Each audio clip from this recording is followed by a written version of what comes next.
The tile was cold. That was the first thing Maya Chen registered when consciousness came back. Not as a sudden thing, not like someone switching on a light, but slow and reluctant, the way a tide rolls in over cracked, dry sand. The cold of the bathroom floor.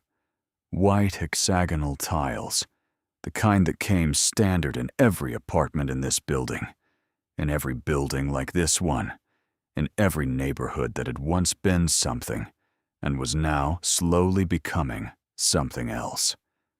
She knew these tiles.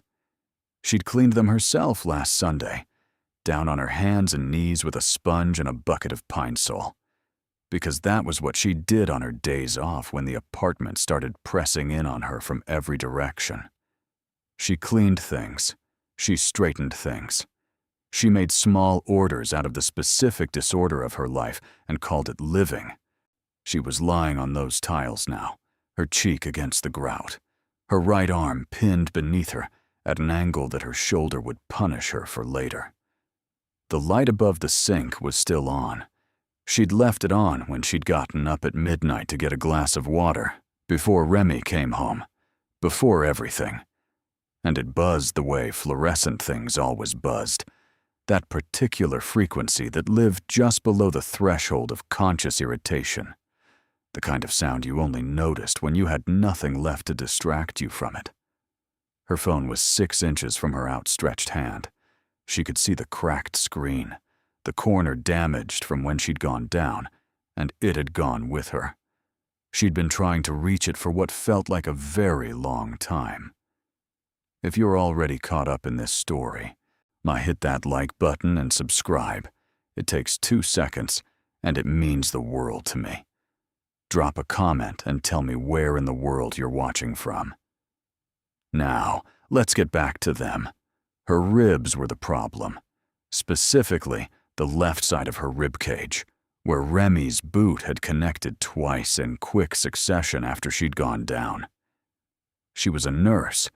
She'd been an emergency room nurse for 3 years at Northwestern Memorial, which meant she had seen enough blunt force trauma to recognize the specific, breathtaking quality of pain that came with cracked ribs, the way it wrapped around your entire torso with every inhale, the way it made you negotiate with your own lungs, convincing yourself you could function on less air, that breathing shallowly was a reasonable compromise, that you could get through the next 5 minutes and then the 5 minutes after that. She knew, in the clinical part of her mind, that the ER had built, and 3 years with Remy had never quite managed to break, that she was probably looking at 2 cracked ribs minimum. She knew the blood she'd tasted came from where her cheek had connected with the doorframe on the way down. Superficial, not dangerous, but messy in the particular way that head wounds always were. The way they bled past what the actual damage warranted, making everything look more catastrophic than it was. She knew that the dull, pulsing throb behind her left eye was the beginning of a bruise that would be spectacular by morning.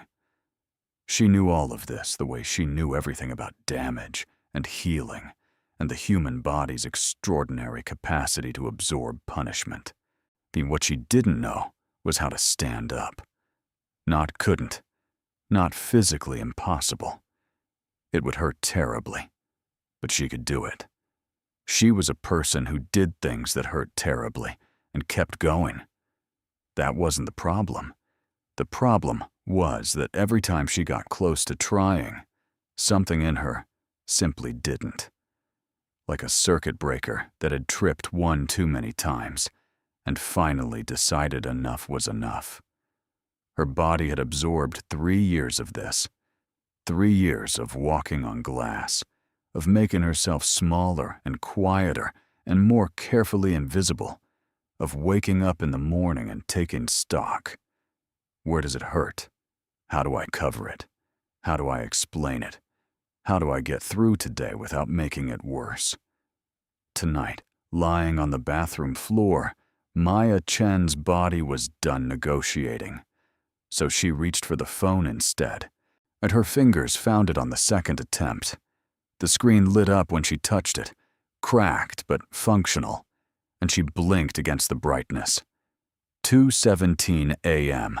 The notification bar showed 4 unread texts from Lily, her sister, calling from Portland, who had been trying to reach her since early evening with a particular sisterly persistence that Maya had been avoiding all night because she hadn't wanted Lily to hear the tension in her voice. Lily noticed things. Lily always noticed. She was going to call Lily now. She was going to lie on this bathroom floor and call her sister and say the words she'd been unable to say for 3 years. She was going to say, "I need help. I need you to come. I can't get up." Her hands were shaking badly enough that it took her 2 tries to unlock the screen, a third to navigate to contacts, and a fourth to find Lily's name.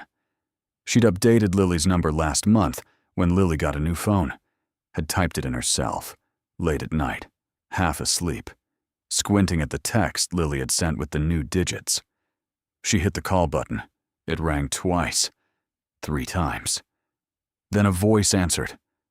Not Lily's voice, a man's voice, low and precise, and carrying the specific quality of someone who had been awake and absolutely alert at 2:17 in the morning, the way other people were alert at noon. Not groggy, not confused by the hour. Just present, completely, dangerously present. Who is this? Maya's brain tried to catch up. The voice was wrong. The voice was entirely wrong. She must have. The cracked screen, her shaking hands, the number she'd entered last month in the small hours. Hello. The voice again, quieter now, but somehow more immediate for the drop in volume. Say something. I can hear you breathing. She could hear herself, too. Shallow and wet and too fast. The kind of breathing that happened when you were in pain and trying not to show it. Trying to compress yourself down to a manageable footprint, which was a habit now. Had been a habit for so long she'd forgotten it was something she'd learned rather than something she'd always been. She should hang up. Should find the right number. Call Lily, or call 911, or call someone who could actually... I can't get up. The words came out before she made the decision to say them. Her voice was barely audible, fractured at the edges. I'm sorry. I dialed wrong, I think.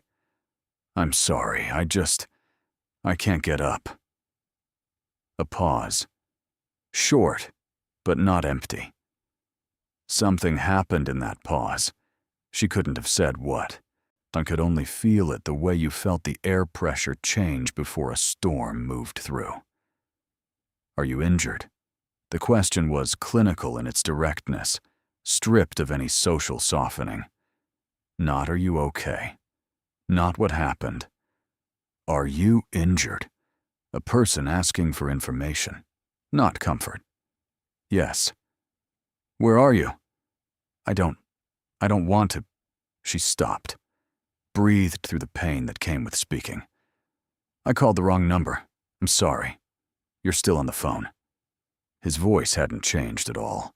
Still that same low, even quality, like someone reading coordinates off a map. Which means part of you doesn't want to hang up. Where are you?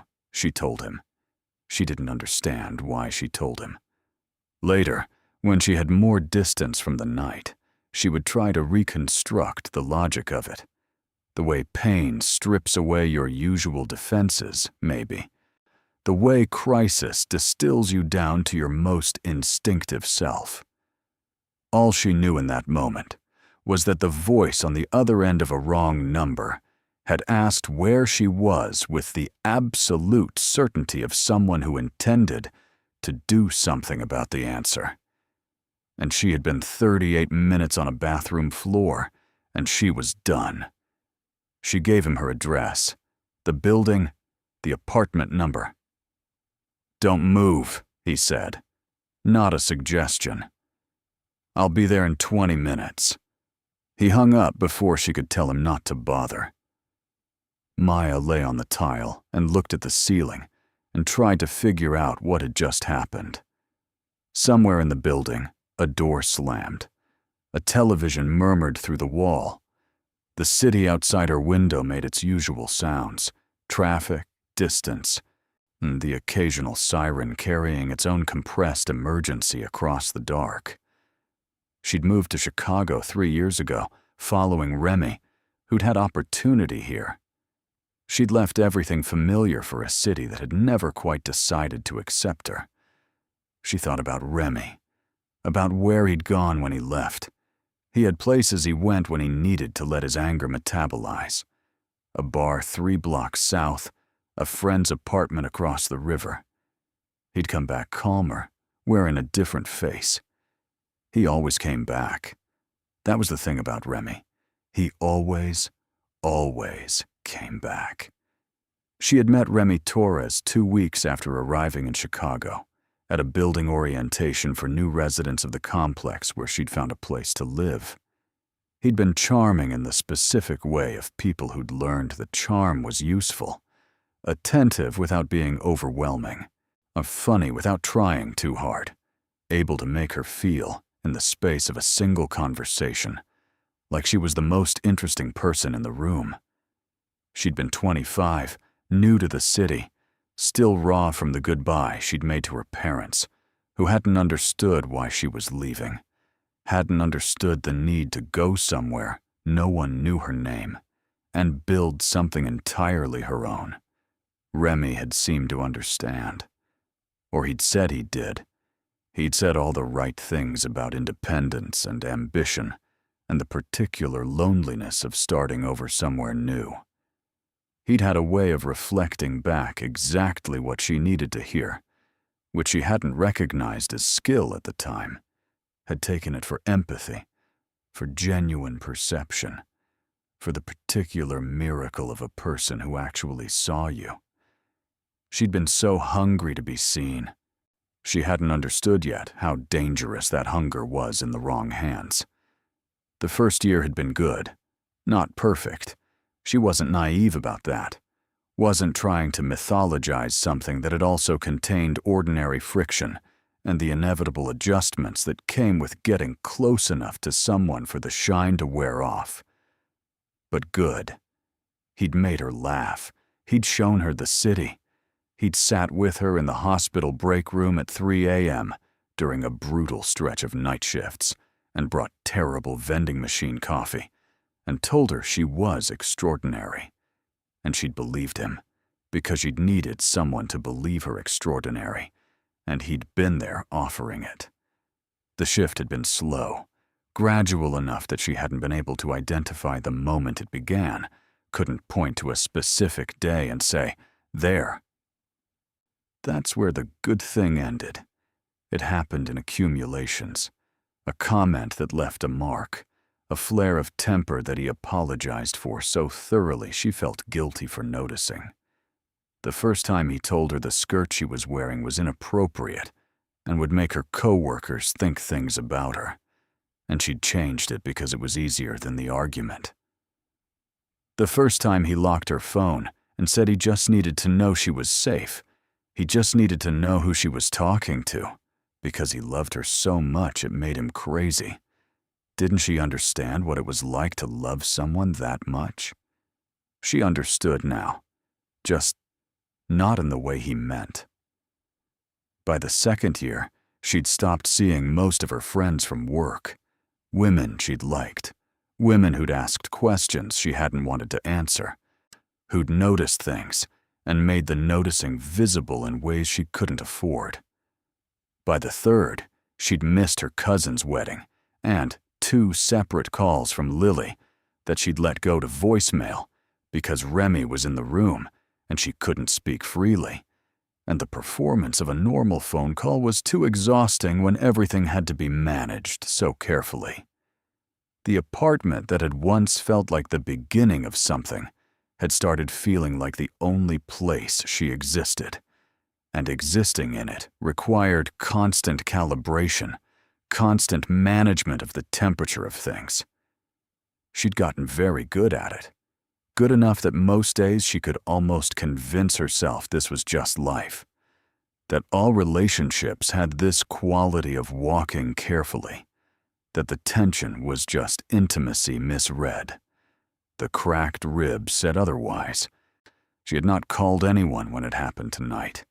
Not the police, not a coworker, not her supervisor, not the hospital's employee assistance line whose number she had memorized because she'd given it to patients herself, had held their hands while they dialed it, had sat with them while someone on the other end asked gentle, careful questions. She hadn't called anyone because there was a version of calling someone that felt survivable, and a version that felt like the end of every careful construction she'd built for 3 years. The version where she had to say out loud what was happening, and then figure out how to keep living in the aftermath of saying it. She'd dialed the wrong number instead, and some stranger with a voice like weather had said don't move like he meant it, and she hadn't moved. And now here she was, and still on the floor, waiting to find out what came next. 22 minutes after she'd given a stranger her address, she heard a knock at the front door. Not aggressive, not loud, just 3 measured impacts of a knuckle against wood. The knock of someone who expected the door to be answered and was not particularly concerned about how long it took. Maya sat up. The pain redlined through her left side, and she bit down on the sound it tried to make, pressed her hand to her ribs, and then, with considerable effort and the assistance of the bathroom vanity, got herself vertical. The mirror above the sink showed her a version of herself she didn't dwell on. She'd seen worse in the ER. She'd also seen better. What she registered as a nurse cataloging damage was superficial laceration above the left eye, already beginning to close, swelling at the cheekbone, significant, both eyes clear, tracking correctly. She was upright. That was enough. She made it to the front door, looked through the peephole. The man on the other side was... She wasn't sure she had a word for what he was. Tall. That was the first thing. The kind of tall that the peephole distorted further, so that he seemed to fill the doorframe entirely. A silhouette in a dark overcoat, with his hands in his pockets and his head slightly down, not looking at the door, but at some point in the middle distance, like he was patiently waiting for a bus, rather than standing outside a stranger's apartment at 2:30 in the morning. Behind him, just visible at the edge of the peephole's lens, was another figure, larger, still positioned a few feet back with the particular posture of someone who was standing guard. Maya unlatched the chain, opened the door. He looked at her. She looked at him. He had dark eyes.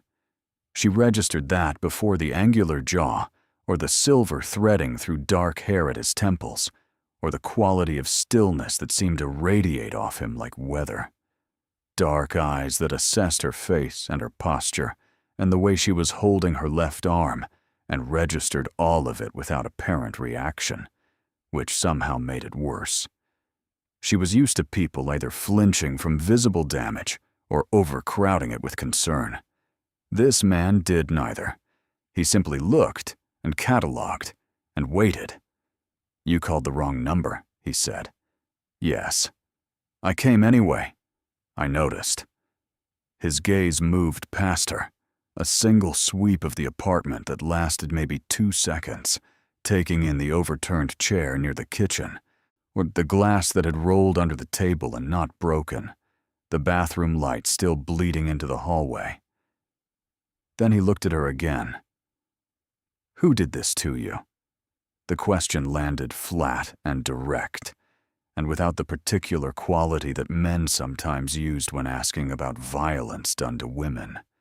The mixture of pity and prurience, the voyeurism dressed as concern. He asked it the way he might ask where she kept the fuse box, a practical question requiring a practical answer.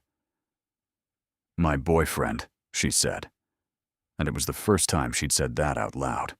My boyfriend did this. And hearing herself say, it made the fiction she'd maintained for 3 years show itself plainly for what it was. The man nodded once. "Can you walk?" I walked to the door. "That's a yes." He looked at her for another moment. "I'm going to take you somewhere safe. But you can argue about that. Or you can get your shoes." Maya looked at him. She should have argued. Should have asked who he was and what qualified him to decide where she went, and why any person with good judgment would leave their apartment at 2 a.m. with a man they didn't know. She was an emergency room nurse. She had given women exactly this kind of argument. Be careful. Think clearly. Don't trade one danger for another. She went and got her shoes. His name was Dante Russo. He told her this in the car, a black vehicle, immaculate, driven by a man who hadn't been introduced, and apparently had no questions about why his employer had directed him to a Wicker Park apartment building in the middle of the night to collect a bleeding woman he'd never met. Dante sat beside her in the back seat, not close, a deliberate distance maintained between them, and told her his name the way he told her everything, simply, directly, with no particular affect. She'd heard the name before. She thought she'd heard the name before. It lived in the part of her awareness that processed things like city news and coworker gossip and the specific texture of a place.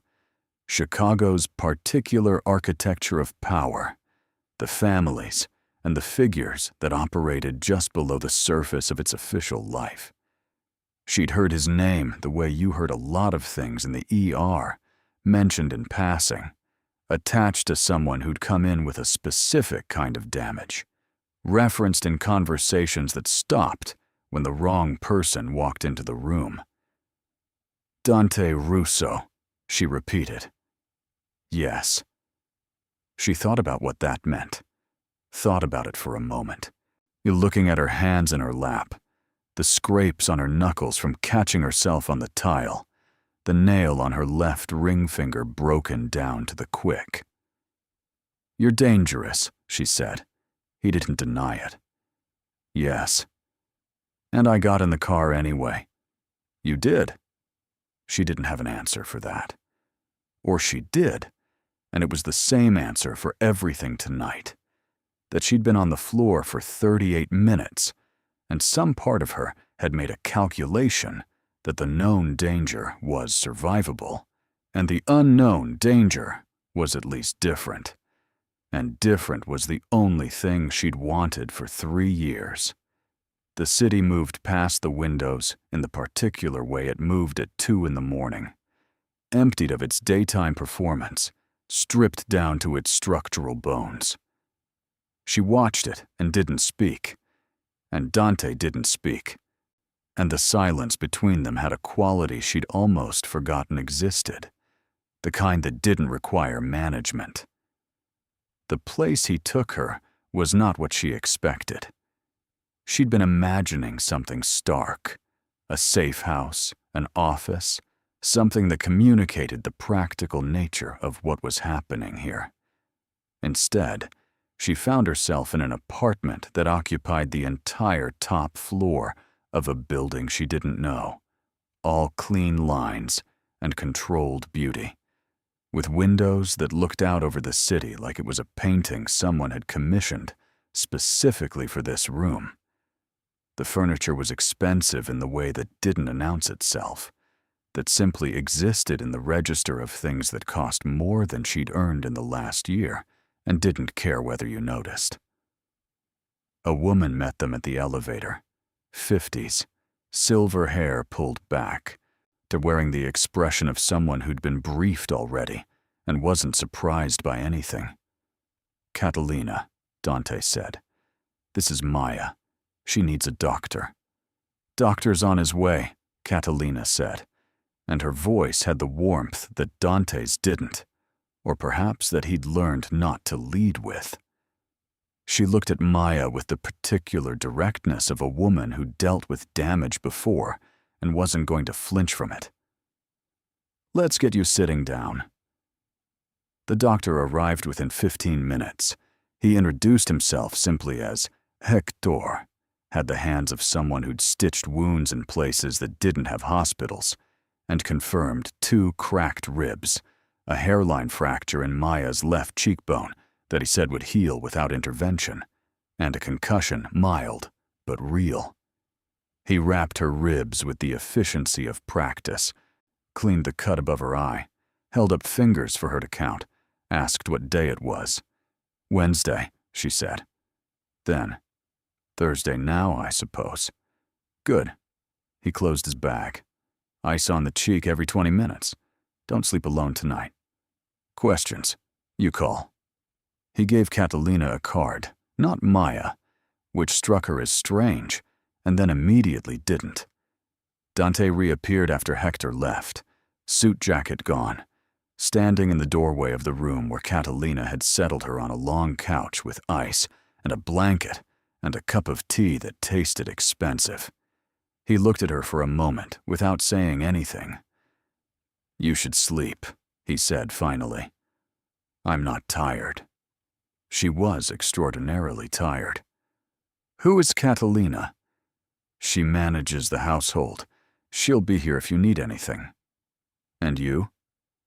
I have things to attend to. She looked at him, for the particular stillness of him was extraordinary, she was realizing.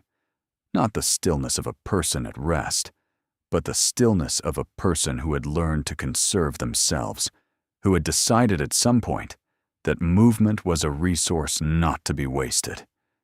He stood in doorways the way other people stood at windows, like he needed the frame around him. Dante. She tried his name, and it fit differently in her mouth than other names, heavier. Why did you come? The pause before he answered was not uncomfortable.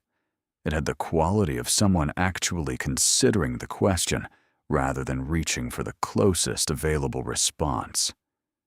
You said you couldn't get up, he said, and you were still on the phone. Maya absorbed that. That's not a reason. It's the only one I have. He left her then, disappearing down the hallway with that same economical movement, and Catalina appeared to offer more tea and the location of the bathroom and the information that there were clothes in the guest room if she needed them. Maya sat in the too expensive apartment of a man whose name she'd heard attached to things that happened in the dark, and pressed ice against her face, and felt something that took her a moment to identify. Safe. She felt safe. The feeling was so foreign she almost didn't recognize it. Morning came through the floor-to-ceiling windows in a way that felt different from her own apartment. Slower, more deliberate, light that arrived like it had somewhere specific to be. Maya had slept, which surprised her, not well and not long, but with the particular depth that came when a body had finally decided it had held itself together long enough and needed to let go for a while. She woke to the sound of the city below, and the smell of coffee, and the disorienting full-body recognition that she was somewhere entirely unfamiliar. Then everything came back. The bathroom floor, the phone, the voice, the door she'd opened, and the car she'd gotten into, and the man who'd said, "I'll be there in 20 minutes," like it was a promise he'd been waiting to make. She sat up carefully, negotiating with her ribs, and took stock. The cheek was swollen, tight when she turned her head. The ribs announced themselves with every breath. Her hand still had the raw, scraped quality of catching yourself on tile. She examined her own reflection in the guest bathroom mirror with clinical detachment. She'd learned to look at damage the way she looked at lab results. Information, not verdict. What she saw was a person who'd been hurt and was healing, which was different from a person who'd been broken and was lost. And the difference mattered. When she emerged, Catalina was in the kitchen, and Dante was at the table with a laptop and a phone, and 2 empty cups that suggested he'd been awake for hours, possibly hadn't slept at all. He looked up when she appeared in the doorway. "Coffee," he said. Not a question. He moved to pour it before she could answer, set it on the counter near her, with that same careful distance he'd maintained the night before, not encroaching, not performing warmth, just providing a thing that was needed. She took it, wrapped both hands around it. "Thank you," she said, "for last night, for coming." He sat back down at the table. "How are you feeling?" Like 2 cracked ribs and a fractured cheekbone. Something moved in his expression, not quite humor, but adjacent to it. "Hector said you'd be sore for 2 weeks. He left a prescription." Maya looked at the coffee. "I can't stay here." Dante didn't respond immediately. He was reading something on the laptop, or appearing to, and the quality of his not responding communicated that he'd been waiting for this particular sentence and had already decided what to do about it. "Your boyfriend," he said. "Remy Torres." He said the name the way he said all names, without inflection, as a fact, rather than a judgment. "He's been doing this for how long?" She stiffened. How do you know his name?" "I know a lot of things about people who put their hands on women in this city." He closed the laptop, looked at her directly. "How long?" The question required an honest answer, and she gave it the way she'd given him her address at 2 in the morning, before the careful part of her could intervene. "Seriously, about a year. Before that it was other things. And you stayed." It wasn't accusatory. It was the most neutral possible delivery of those 3 words, which somehow made it easier to respond to. "People stay," she said. "There are reasons people stay." "I know." He was quiet for a moment. "I'm not asking to judge it. I'm asking to understand the situation. The situation is that I have a life, an apartment, a job. I'm an ER nurse at Northwestern. I've been there 3 years. I have a lease. I have patients who need me." She heard herself listing these things and understood exactly what she was doing, constructing the argument for why she had to go back, why staying was impossible, why the life she'd been surviving was still the only life available. I can't disappear." "I'm not asking you to disappear." Dante folded his hands on the table. "I'm asking you to stay here today, tonight, until you can stand up straight without holding your side and think clearly about what comes next." It was a reasonable request. She recognized it as a reasonable request, which made it harder to argue against. "He'll come looking for me," she said. "Let him look." The certainty in those 3 words, absolute, unhurried, made something shift in her chest. She'd spent 3 years in a state of constant anticipation of Remy, where he was, what mood he was in, what might set him off, what she could do to prevent the next thing. 3 years of her entire nervous system organized around a single person's volatility. And Dante Russo had just said, "Let him look with the confidence of a man for whom Remy Torres represented approximately 0 threat." She thought about what that meant. What kind of man sat across from a woman in his kitchen at 7 in the morning and said, "Let him look," and meant it absolutely. "You're going to do something," she said carefully. "About Remy." Dante's expression remained level. Not yet. Not until you tell me what you want. She blinked. What I want. What do you want? He repeated, like it was the most obvious question in the world.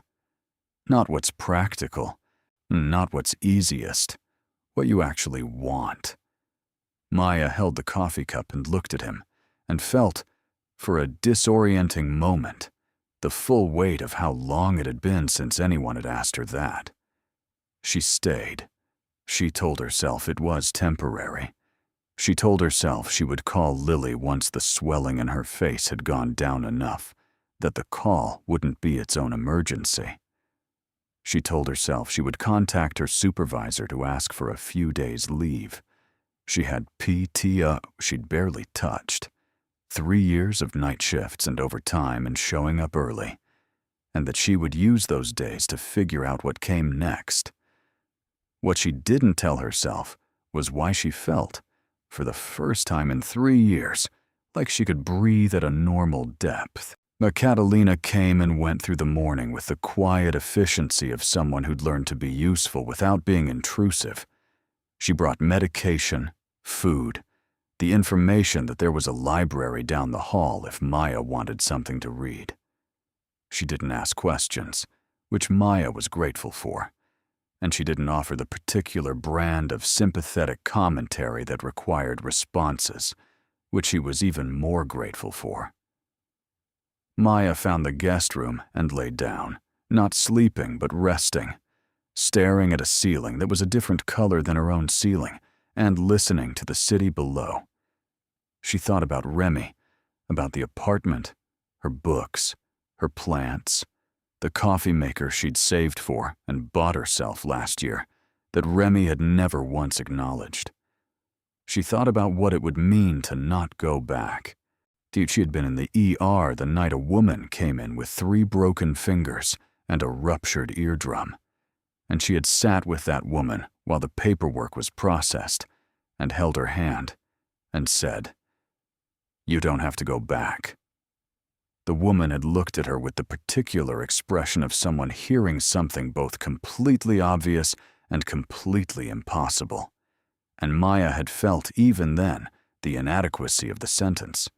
You don't have to go back, as if it were simply a matter of choosing not to, as if there weren't 10,000 strands attaching a person to a life they'd tried to survive, as if walking away didn't require dismantling something you'd spent years constructing, even if the construction had been a prison. She understood now, with a clarity that her ribs enforced with every breath, or that she'd been giving that woman insufficient advice. You don't have to go back was not a beginning. It was the middle. What came before, it was something about the fire that had brought you to the floor, the long accumulation of accommodations and submissions, and the things you'd told yourself to get through the days. What came after it was everything, the whole terrifying, necessary architecture of what happened when you decided the prison was worse than the unknown.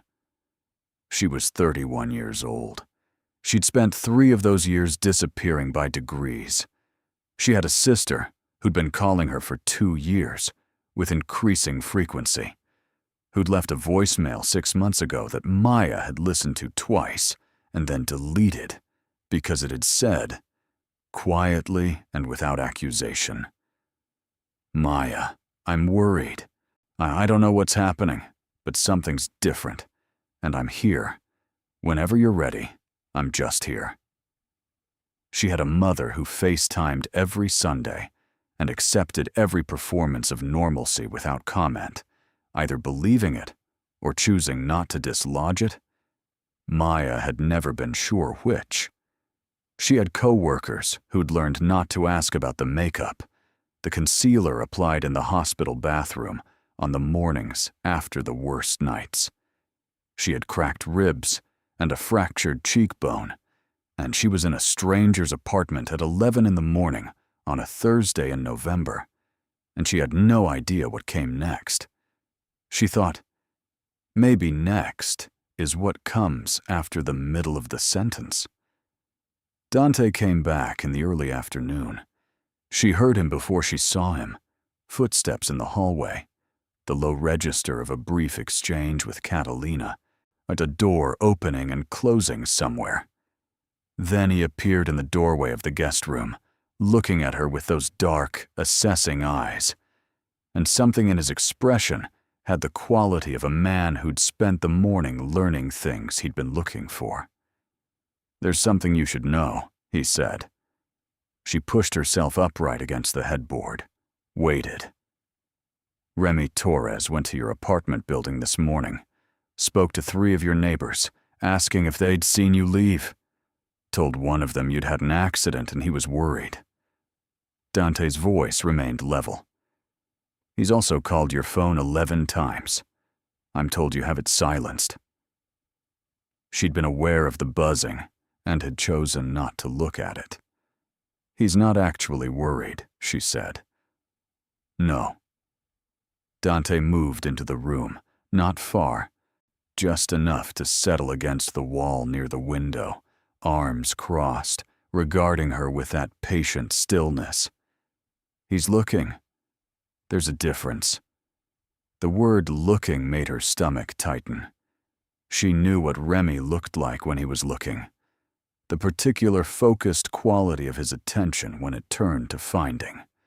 When embarrassment at her absence curdled into the need to retrieve what he felt belonged to him.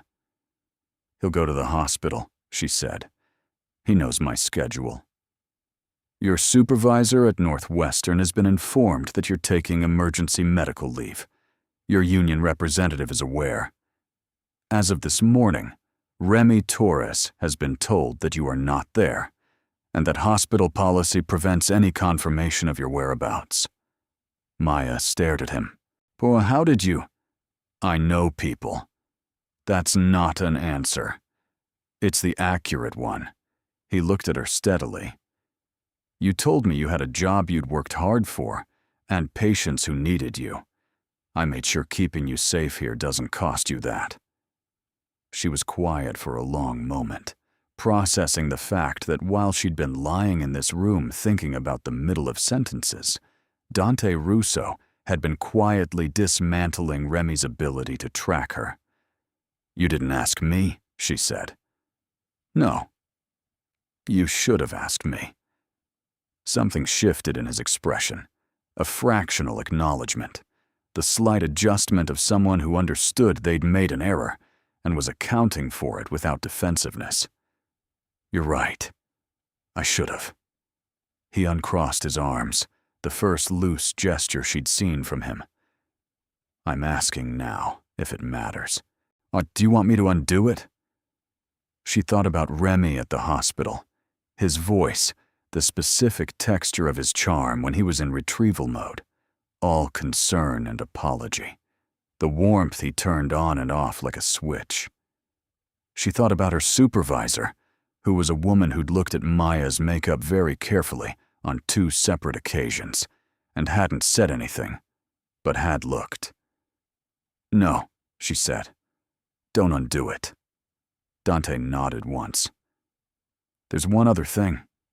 She waited.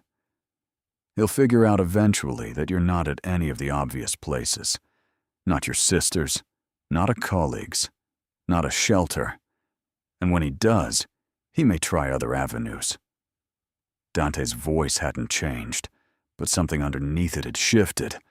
A density, a weight, the particular quality of a man who was choosing his words with care because the words carried real things. "No, I want you to understand that I've made certain inquiries about Remy Torres.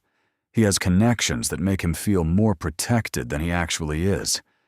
He deals in distribution on the West Side, has relationships with people who would normally make him difficult to touch." "Normally," Maya said carefully. "He's not difficult for me." The sentence was not boastful. It was simply informational, delivered the way Hector had delivered his medical assessment the night before. Here is what is true. Here is what we are dealing with.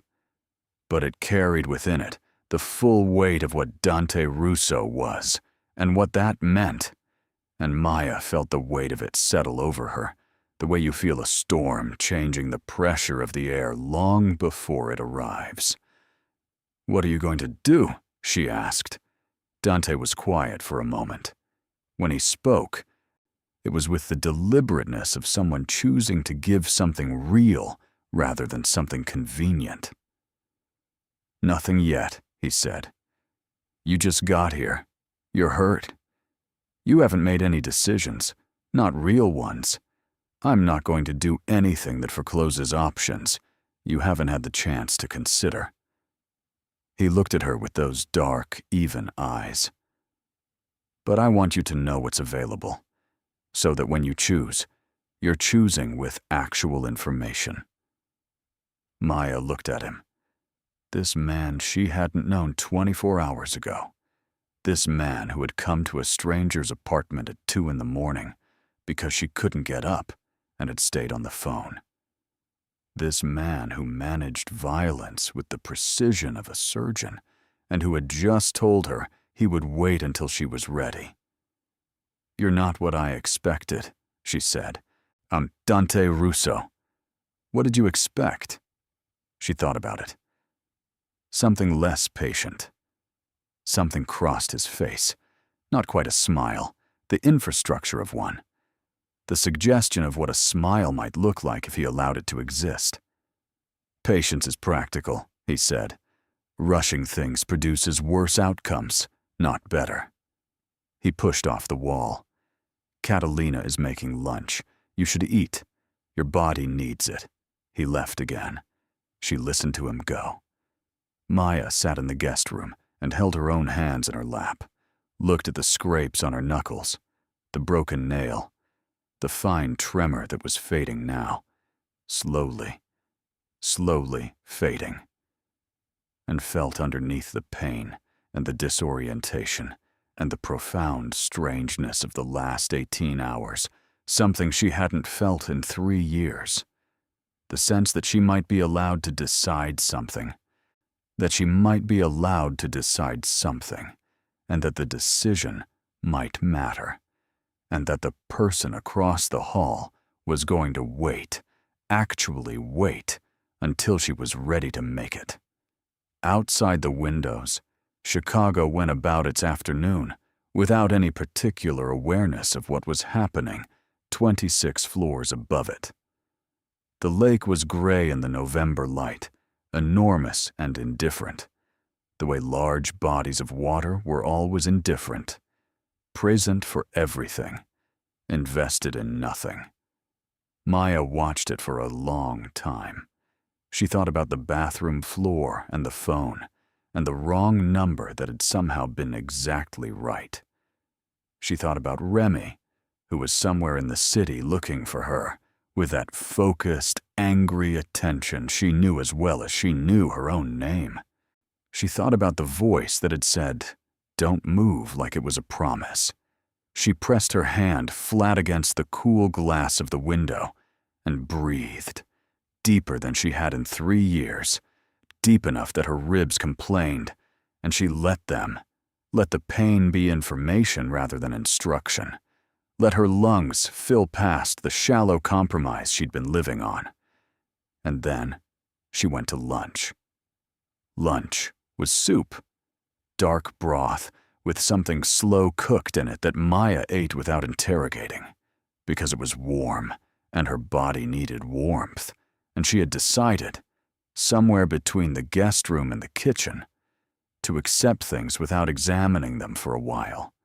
It was a temporary policy. She was a nurse. Her entire professional identity was built on the interrogation of things. But for this specific meal, at this specific table, and with this specific man sitting across from her, reading something on his phone without apparent awareness that anything was unusual about the situation, she was going to eat the soup and let the rest of it wait. "Tell me about your work," Dante said without looking up. She looked at him. "My work? You said you're an ER nurse, 3 years at Northwestern." He set the phone down and gave her his full attention in that way he had. Like attention was a deliberate allocation, a resource he was choosing to deploy. "Tell me about it." It was not the question she'd been expecting. She'd been bracing for something about Remy, or about what she intended to do next, or about the call still stacked on her silenced phone. She'd been preparing for the conversation that was going to require something from her. Instead, "Tell me about your work." "It's the worst and best thing I've ever done," she said. "On the same night. Sometimes in the same hour. You see people at the moment when everything has gone completely wrong, which is terrible. But you also get to be there. You get to be the person who does something about it. Who's there when they need—" She stopped, looked at the soup. "Someone to catch them when they fall." Dante was quiet for a moment. "Why emergency specifically?" he asked. "Why not something quieter, something that costs less? Because easier isn't the same as better." She looked up at him. "And because I'm good at it. The fast thinking. The triage. Deciding what needs attention first. What can wait. What absolutely cannot wait. What's actually serious versus what's just loud." She paused. "Most things that present as emergencies aren't. The ones that are, and you learn to recognize in seconds." Something moved in his expression at that. A recognition, precisely placed. "You do that with everything," he said. "Not a question." "Occupational habit." "And what does your triage tell you about this?" He made one of his economical gestures, encompassing the apartment, the situation, himself. Maya considered the question with actual care. "That it's serious," she said. "That it can't wait. That I should pay attention." She held his gaze. "And that you're not as uncomplicated as you present." Dante looked at her for a long moment. Then he picked up his phone again, which was the closest she'd seen him come to looking away first. "Finish your soup," he said. And then, quietly, without looking up, "You're right. I'm not." The days took on a shape she hadn't anticipated. She'd imagined waiting, the particular suspended quality of time when your ordinary life has been interrupted, and you're in some neutral holding space between what was and what comes next. She'd expected to feel the hours. Instead, the apartment had a rhythm, and she fell into it the way you fell into a hospital shift, not because you decided to, but because the rhythm was there, and your body recognized a structure and oriented toward it. Catalina moved through the mornings with quiet purpose. Dante was gone early, returned by mid-afternoon, or not at all, and in his absence, the apartment breathed differently. Spacious, unhurried, like a room that had been holding its breath and finally let go. In his presence, everything focused. Men came to the apartment. Not many, and not for long. And never without Catalina's careful orchestration of which rooms Maya was in, and when. She saw them in passing, in hallways, through the glass partition of Dante's office, in the elevator lobby, where they spoke to each other in the shorthand of people who'd worked together long enough to compress their language down to its essentials. They were not frightening exactly, or not only frightening. They were professional, and professionalism in that particular register, contained, deliberate, alert to things civilians weren't alert to, carried its own gravity. One of them was a man named Enzo. Compact, 40s, with gray at his temples, and eyes that tracked everything within a 20-foot radius without appearing to move. When he regarded Maya with the specific wariness of a person whose job was threat assessment, and who hadn't yet made up his mind about what category she belonged in. He didn't speak to her the first day or the second. On the third morning, He handed her a coffee cup without being asked and said, "You take it with cream," which was not a question, and which meant he'd been paying attention. And she thanked him, and he walked away. And that was apparently how that went.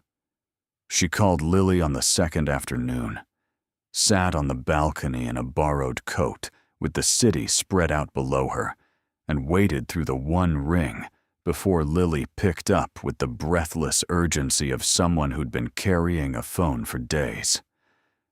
Maya.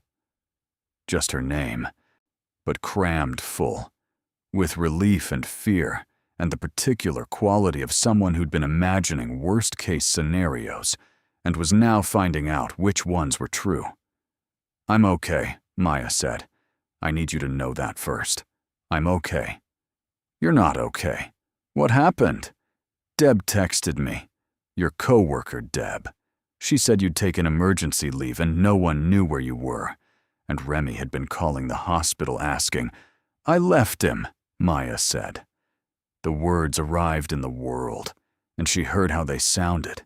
Simple, declarative, 3 years overdue. "I left him, Lily. I'm not going back."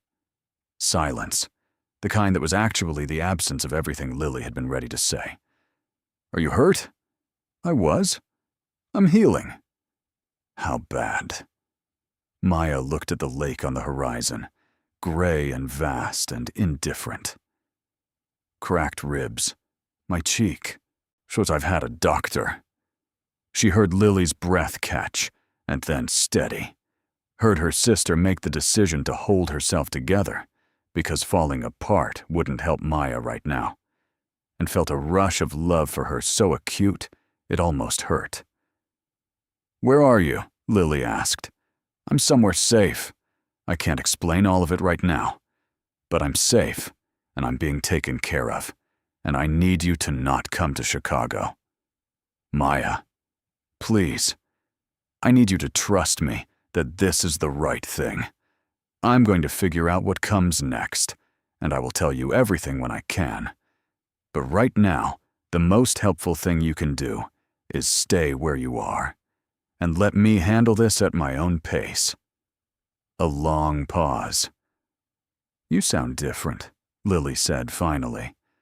"You sound like yourself, the real yourself, the one I've been missing for 3 years." Maya closed her eyes. The city noise rose faintly from below. Horns, wind, the muted pulse of a place that contained millions of lives and cared equally about all of them, which was to say not very much, which was actually a kind of freedom. "I'm working on it," she said.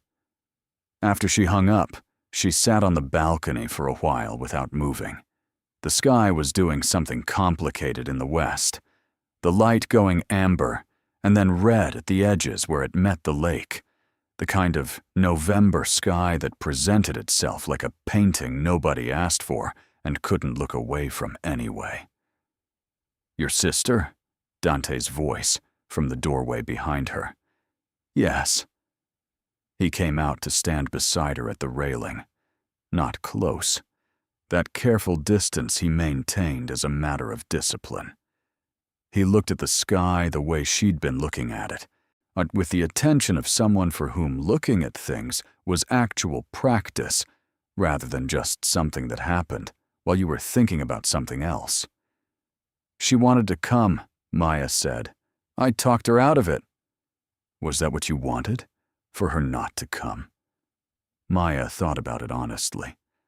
"I didn't want her to see this.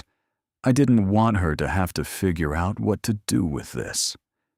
She gestured at herself, at the fading bruise on her cheek, the careful way she still held her left side. She'd blame herself for not coming sooner. She'd spend the next year trying to make it right, and none of it would be hers to make right. Dante was quiet for a moment. "You protect her from the weight of it. That's what older sisters do. You're the older one? By 4 years. She was always the one who needed—" Maya stopped. Reconsidered. "No, that's not fair. She didn't need more protecting. She just accepted it more easily. I offered it, and she let me, and somewhere along the way, I made that into a role that meant I couldn't let anyone do it in return. She turned to look at him, which is how you end up staying somewhere you shouldn't, because asking for help feels like failing the part you've cast yourself in. Dante turned from the sky to look at her. Something in his expression had shifted, the careful neutrality loosening at the edges, the way it occasionally did when she said something that landed somewhere real in him. "I had a sister," he said, and then stopped, as if surprised by his own use of the past tense. Maya waited. "Sophia. She died when I was 22. An accident. A real one. Not the kind we call accidents in my business." His voice was level, but there was something beneath the level that she heard the way she heard things in the ER, the sound underneath the presenting complaint, the thing the patient hadn't said yet. She was 19. She would have... He stopped again, looked back at the lake. She would have done exactly what you just said, offered to carry everyone else so no one had to see her struggling. "I'm sorry," Maya said, and meant it without qualification, without the padding that people sometimes put around condolences to make them more comfortable to give. "She was the only person I've ever known," Dante said quietly, "who could make me feel like a person instead of a function." He was still looking at the lake. His jaw had the tightness of someone keeping something contained. "Since she died, I've been..." He seemed to consider the word and reject several before settling on. "Efficient." Maya looked at him, at the sharp profile of him against the red going-gray sky, the silver at his temples, the hands on the railing that she'd watched perform nothing but controlled, deliberate movements since she'd met him. "That's a very precise way to say lonely," she said. Dante turned his head and looked at her. She met his gaze and didn't look away, and for a moment something passed between them that she couldn't name yet. Something that had been building in the specific chemistry of close proximity and honesty, and the strange intimacy of two people who'd been stripped of their usual presentations by circumstances neither of them had chosen. He looked away first, back at the lake. "It's getting cold," he said. "You shouldn't be out here without... I have a coat. You have a borrowed coat and 2 cracked ribs. Your body is working hard enough without... Dante!" She said his name quietly. "Thank you for telling me about Sophia." He was still for a moment. Then, "Go inside. Catalina made something for dinner." She went inside, but at the door she turned back and saw him still standing at the railing, looking at the lake in the last of the red light. And she understood, with the particular clarity that came from being a person who'd spent years learning to read what wasn't said, that she had just been given something real, something he didn't give easily or often, something that had cost him. If you're as deep into this story as I am right now, make sure you're subscribed and have notifications turned on. I upload new stories every week, and you don't want to miss what's coming. Your support is the reason I keep going. Now, back to them. On the 4th day, Remy found Deb. Maya learned this from Enzo, who appeared in the doorway of the library, where she'd been attempting to read, and delivered the information with the economy of a man who decided she was someone who deserved facts rather than management. "Your co-worker," he said. "Deborah Vasquez." Torres approached her in the hospital parking structure at 7:15 this morning as she was leaving her shift.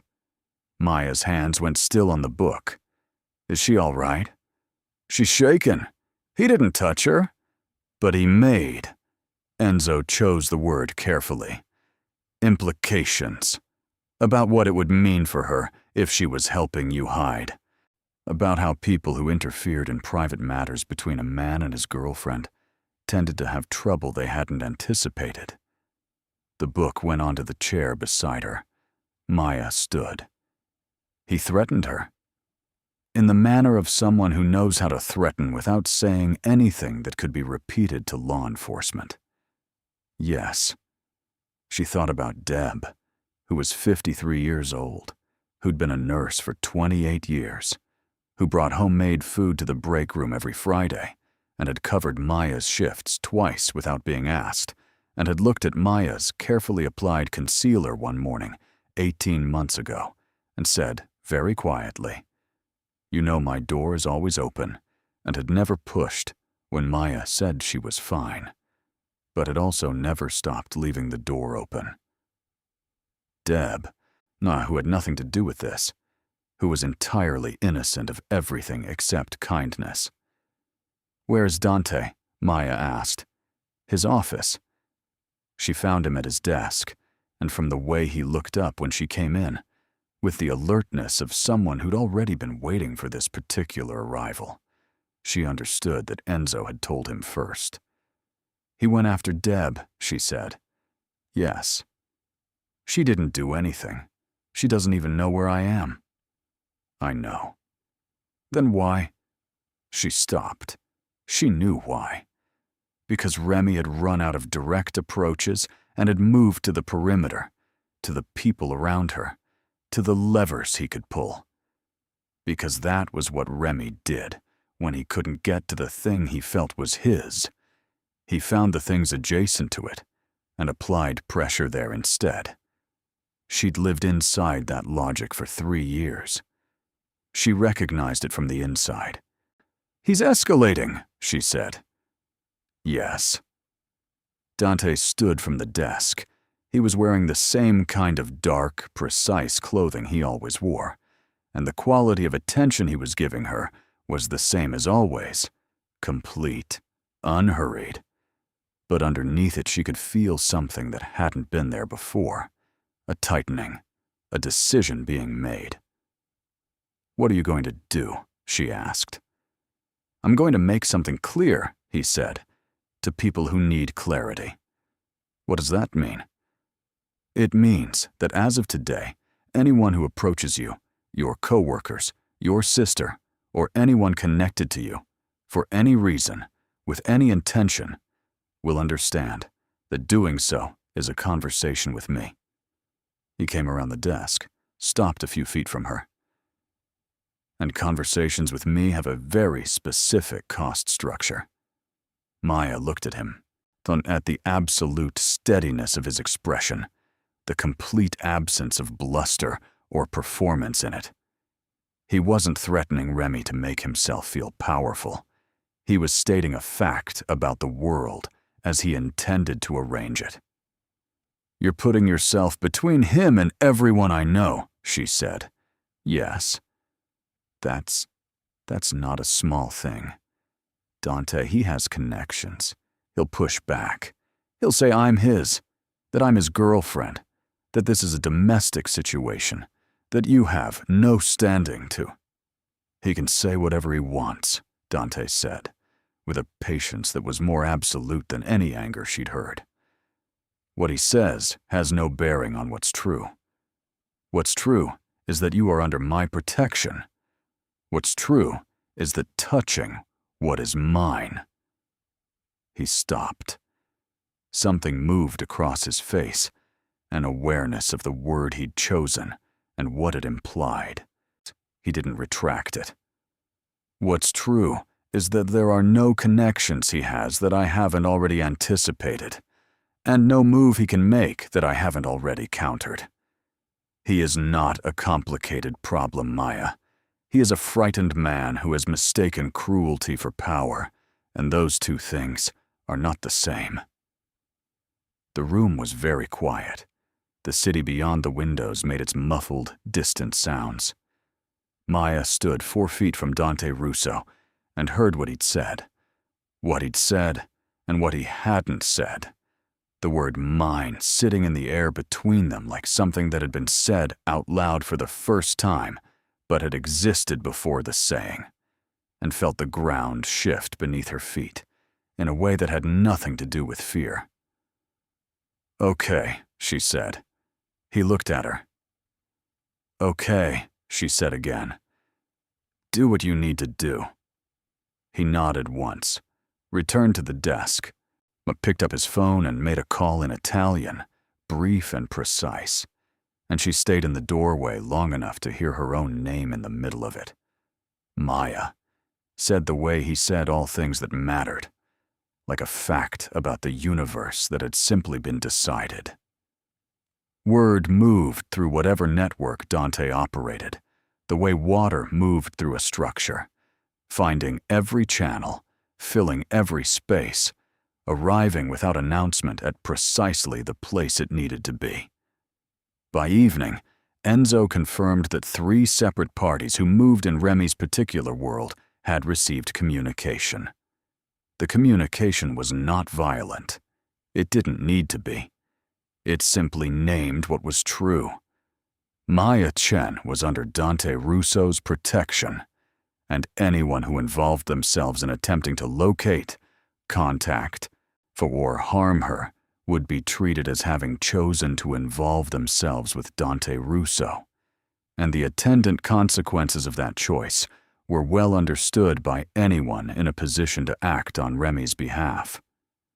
Maya learned about this secondhand from Enzo, who delivered it with the same factual economy with which he delivered everything. She received it and sat with it, with the strangeness of being the subject of something this complete, this thorough, this unilateral in her defense. She'd spent 3 years in a world where no one had stood between her and anything. The sensation of being covered, not controlled, not possessed, but covered, the way you covered something fragile when a storm was coming, was so unfamiliar it almost felt like danger.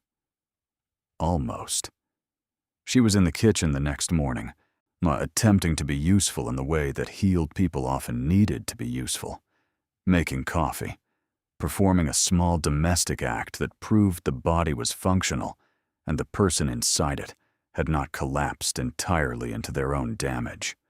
When Dante came in, he was dressed for whatever the day required of him, and he looked, as he always looked, like a man who had already made every decision he needed to make and was waiting for the world to catch up.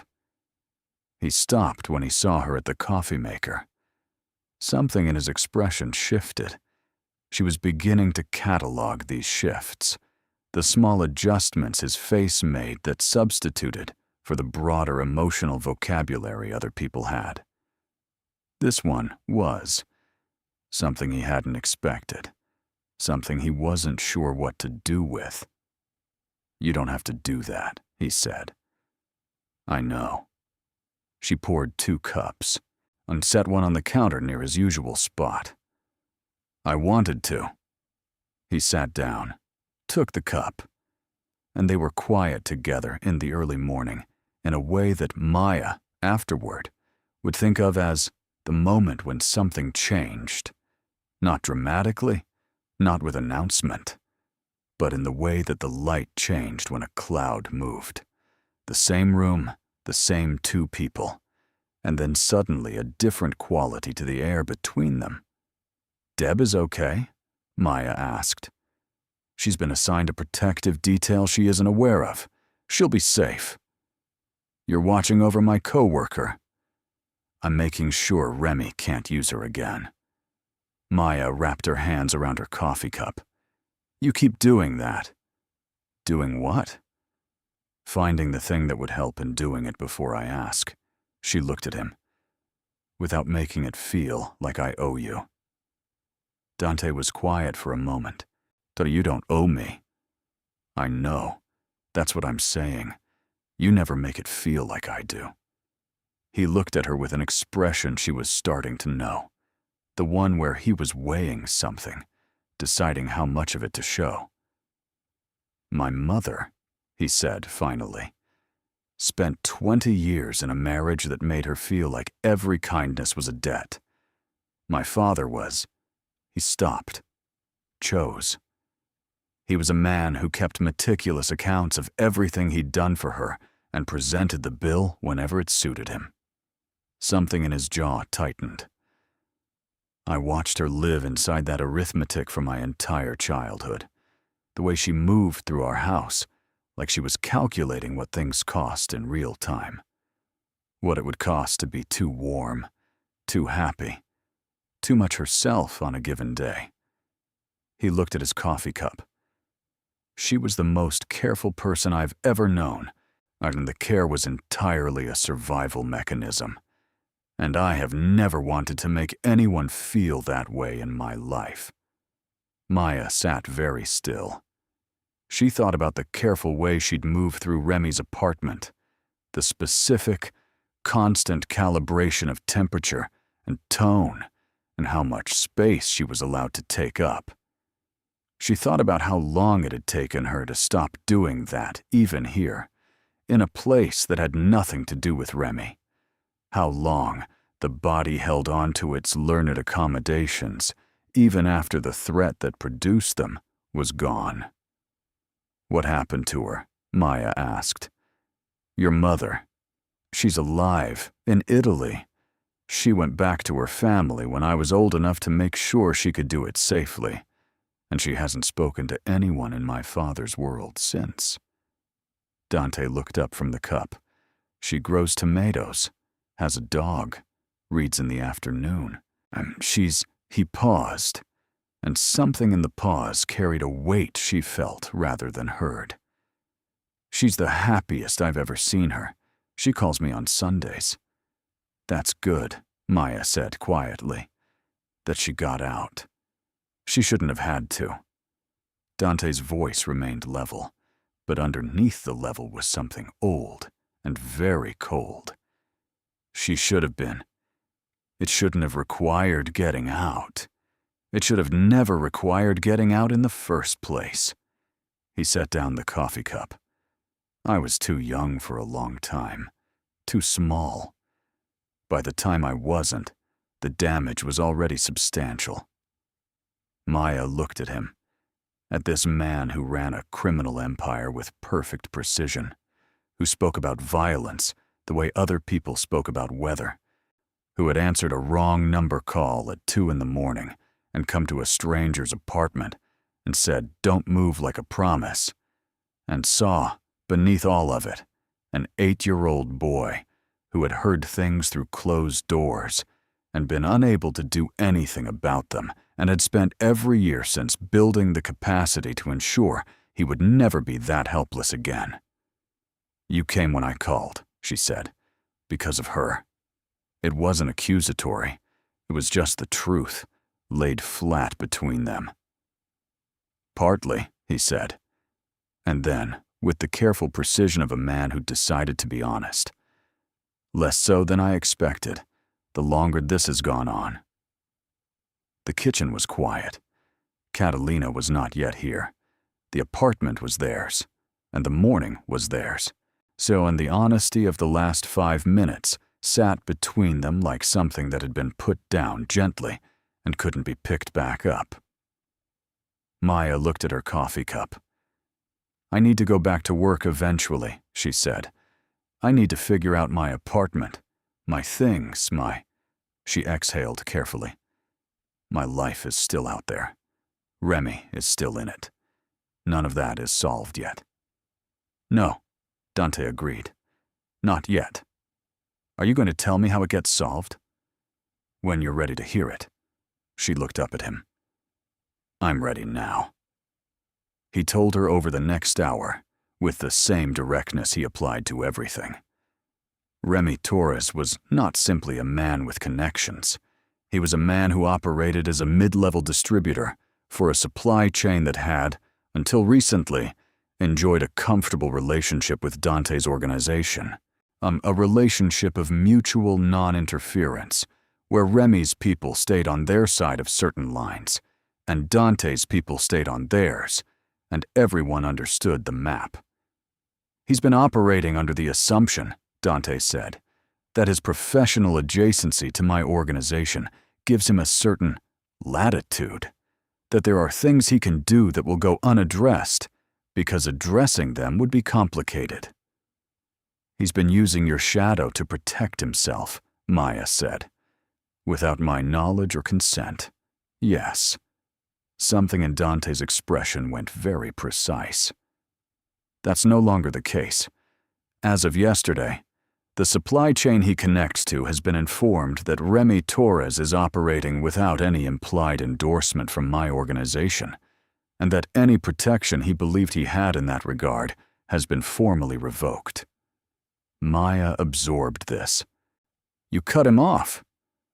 I removed the scaffolding he's been standing on for 2 years. Dante folded his hands on the table. Without it, his connections recalibrate. The people who've been willing to look the other way on his behalf because of what they thought he represented, they look a great deal more carefully when what he represents is nothing. He's going to know it was you, she said. He's going to know it's connected to me. Yes. That's going to make him angry. Angry men are less dangerous than protected ones, Dante said. When a man has backing, he's patient. He can afford strategy.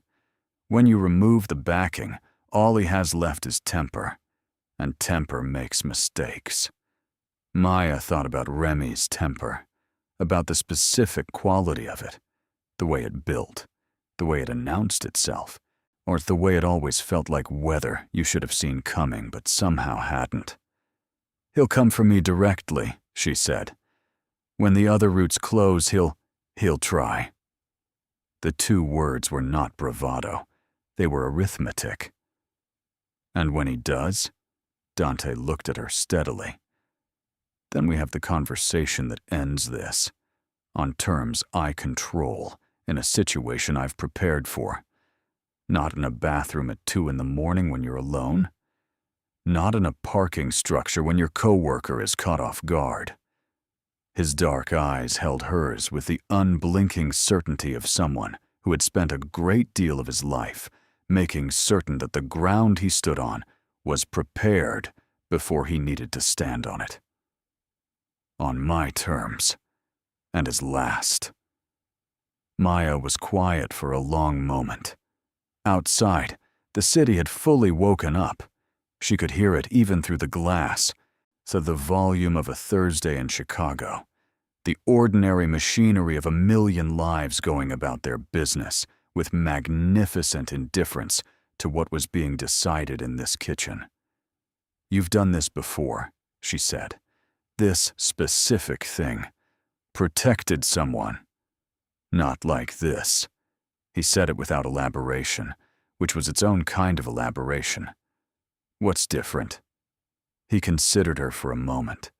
Then he stood from the table and carried his cup to the sink, which was what he did when a conversation had reached the edge of what he was willing to give in a single sitting.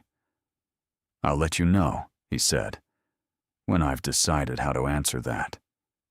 Remy made his move on a Sunday. He didn't come to the building. He was either smart enough or scared enough to understand that direct approach was no longer viable. Instead, he found the one leverage point that Dante hadn't fully sealed. Maya's phone. He couldn't call it. She'd blocked his number. He couldn't text it. So he created a new number, a temporary one, the kind you bought at a convenience store and discarded, and he sent a single message at 11 in the morning while Maya was in the library reading, and the apartment was quiet. She saw it when she picked up her phone to check the time. It was 3 sentences. The first said that he knew where Lily lived. The second said that Portland was not as far as people thought. The third said, "Come home, or find out what that means." Maya read it twice. Her hands were completely steady. She'd felt enough fear in the last 3 years that her body had developed its own relationship with it, a recognition rather than a flood. Maya registering of the threat without the accompanying collapse. She noted the threat. She assessed it. She went to find Dante. He was in his office, standing at the window, phone to his ear. He saw her face when she came to the doorway and ended the call mid-sentence. What happened? Not what's wrong. What happened? An ER question. Precise. She showed him the phone, watched him read it, watched his expression do nothing at all on the surface and everything underneath it, the way a body of deep water moved when you couldn't see the current from the surface, but you could feel what it would do to anything that went in. He mentioned Lily by name, Dante asked, looking up. He said Portland. That's specific enough. Yes, he handed the phone back. Lily needs to leave Portland temporarily. Today. I can't just. She has a job. She has a brother-in-law situation that has just made a credible threat against her physical safety. Dante's voice was level, but had taken on the density it got when he was managing something that required precision. I can put her somewhere comfortable and completely safe for as long as this takes. She won't be a prisoner. She'll be a guest. But she needs to leave Portland today. She'll ask questions. Then you'll answer them. You're going to have to tell her the fuller version of this eventually. This may be the day. Maya looked at him, at the steadiness of him, the complete absence of panic in his approach to a situation that warranted it. Because Remy had crossed a line now, had moved from threatening Maya to threatening Maya's family. And the crossing of that line changed the nature of what they were dealing with. Dante, she said. How does this end? He looked at her for a moment. Then he moved, came around the desk, came to stand in front of her, close enough that she had to look up slightly to meet his eyes. He'd never been this close without a purpose other than proximity, and the proximity itself was a kind of statement. He stops, Dante said, permanently and completely, and in a way he understands requires no testing. He looked at her steadily. That's how it ends. The method is something we discuss when you're ready to discuss it. But the outcome, he paused. The outcome is not in question. Maya held his gaze, felt the full weight of what he was offering. Not just the protection, but the certainty beneath it. Such the absolute architecture of a man who had decided that a thing was going to be true, and then simply waited for the world to arrange itself accordingly. Okay, she said. Call Lily. Something in his expression shifted. The smallest possible movement. The fractional softening that was, she'd learned, his version of something much larger. I'll arrange it, he said. Make sure she hears it from you first. The call with Lily lasted 40 minutes. Maya told her more than she'd intended to, which was probably more than she'd been ready to. But Remy had made the choice for her by introducing Lily's name into the equation, and there was no way to ask Lily to accept the disruption of leaving her city without giving her enough truth to make the disruption make sense. She told Lily about the bathroom floor, about the phone call, and the wrong number, and the man who'd answered and come anyway. She told her about the ribs and the cheekbone, and the doctor at 2 a.m, and the apartment with the view of the lake. She did not tell Lily Dante's name, or what his name meant in the specific register where it meant things, but she told her that he was someone who had the capacity to keep them both safe while this resolved, and that she trusted him, and that she needed Lily to trust her judgment, even though her judgment had produced some fairly spectacular failures recently. Lily was quiet for a long time after Maya finished, long enough that Maya said her name twice to make sure the call hadn't dropped. I'm here, Lily said. Her voice was very careful. I'm just I'm trying to figure out if I want to say I told you so, or if I want to cry, or if I want to get on a plane to Chicago and find Remy Torres and— None of those, Maya said. Pack a bag. Someone will contact you within the hour. Maya, Lily said her name the way she'd said it since they were children, with the specific weight of a younger sister who'd always seen her older sister more clearly than the older sister saw herself. Are you actually okay? Not the nurse version of okay. Actually. Maya thought about it honestly. I'm getting there, she said. For the first time in a very long time, I think I'm actually getting there. Dante came home late that night. She heard him at 11, the particular sound of his arrival, which she'd learned over days, the elevator, the soft exchange with whoever was standing watch in the lobby, the door. She was in the library, not reading, but sitting with a book open in her lap, and the lamp on and the city visible through the window behind her, and she heard all of it. And then she heard him stop in the hallway outside the library door. She looked up. He was leaning against the doorframe. He'd been in meetings for most of the day.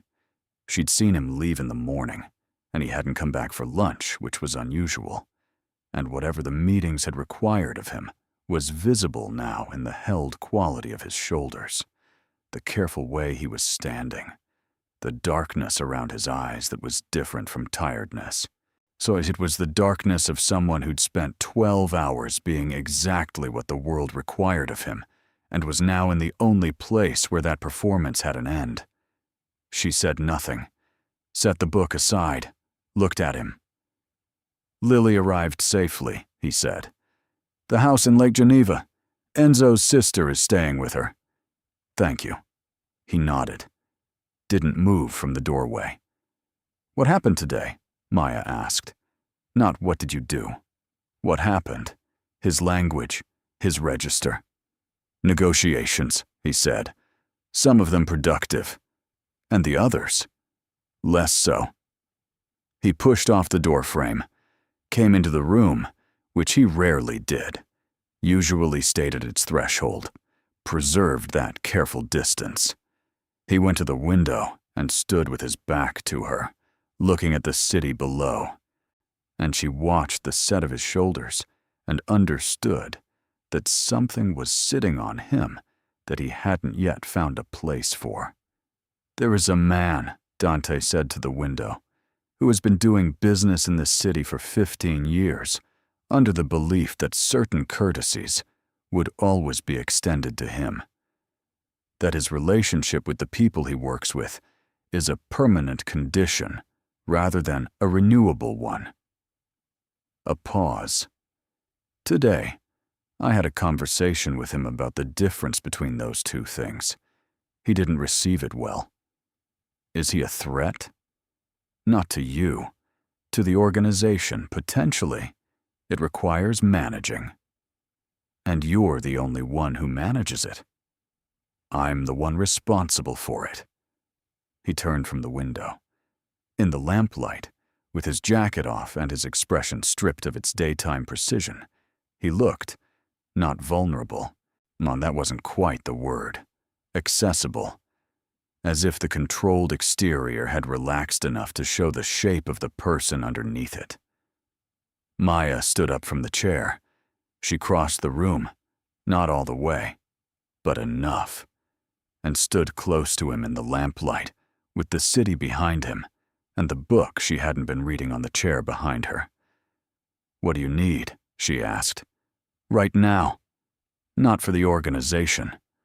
Not for whatever the situation requires. What do you need? Dante looked at her. She could see him processing the question, the slight surprise of being asked it, the search for the appropriate deflection, and then the moment when the deflection didn't arrive, and he was left with just the honest answer. This, he said. And he meant the room, the lamp, the quiet.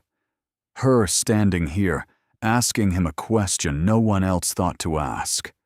He meant all of it, and he couldn't say all of it, so he said the one word that contained it.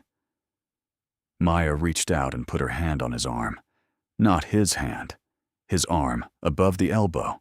A small gesture of contact that said, "I'm here. I see you. You don't have to be efficient right now." She felt him go still under her hand, with the particular stillness of someone receiving something they'd almost forgotten was a thing that existed. "You can sit down," she said. "I won't tell anyone." Something crossed his face, the infrastructure of the smile again. Closer this time, more present. He sat, on the window seat, his back to the glass and the city, his hands loosely clasped between his knees. She sat in the chair across from him, and they were quiet together in the lamplight. No, and the quality of the quiet was different from all the other quiet that had existed between them over the last week. It was not the quiet of two strangers being careful with each other. It was the quiet of two people who had stopped performing their usual selves in each other's presence and were simply there, present, alive in the same room in a way that required nothing further. "I keep thinking about the wrong number," Maya said eventually, "about the fact that I typed Lily's number wrong. 1 digit. She looked at her own hands. What kind of person gets that kind of chance? "The kind who's still on the phone," Dante said quietly, "when a stranger asks where she is." She looked up at him. He was looking at her with an expression she hadn't seen on him before, or had seen in pieces, in fragments. I mean, the moments when his careful control shifted just enough. But not like this, not all at once, not without the usual calibration. He was looking at her the way she'd seen people look at things they were still in the process of understanding were real. "Dante," she said. "I know," he said, and she understood that he meant, "I know what this is. I know what's happening. I know I said I'd wait until you were ready." He looked at her for a moment longer, and then he looked away, out the window, at the city that was his world and his inheritance, and the thing he'd built himself into. And she watched his jaw settle, and his shoulders settle, and the controlled precision slide back into place, like something latching shut. "Tomorrow," he said, "Remy Torres is going to receive a visitor." The shift was complete. He was back, and she let him go, understood the retreat, understood that he'd given her more tonight than he'd planned to, that the wall crack she'd witnessed was real and would need to be metabolized at his own pace. "What kind of visitor?" she asked. "The kind that makes things clear." He stood from the window seat, back to his full height, back to the contained, deliberate person who solved problems and ran empires and answered wrong number calls at 2 a.m. "I want you to understand what I'm going to do, and I want you to tell me if any part of it is something you can't accept." Maya stood as well. They were close in the small room, the lamp between them throwing gold light across both their faces, the city a bright smear behind the glass. "Tell me," she said. He told her. All of it.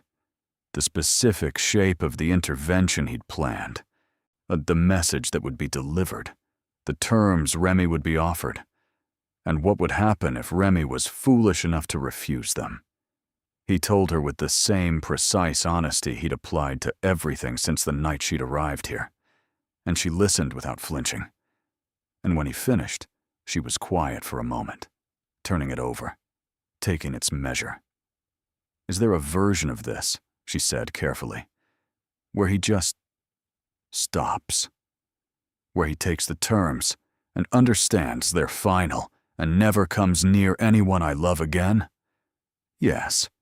Dante's voice was steady. "That's the version I'm offering him first. And if he doesn't take it, then the version that follows is not one where he gets to choose." Maya looked at him, at the absolute stillness of him, the complete certainty. And beneath the certainty something she recognized.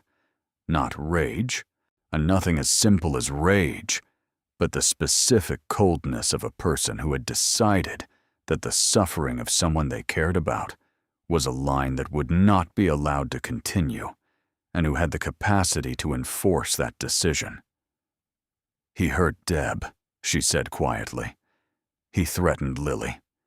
He spent 3 years." She stopped.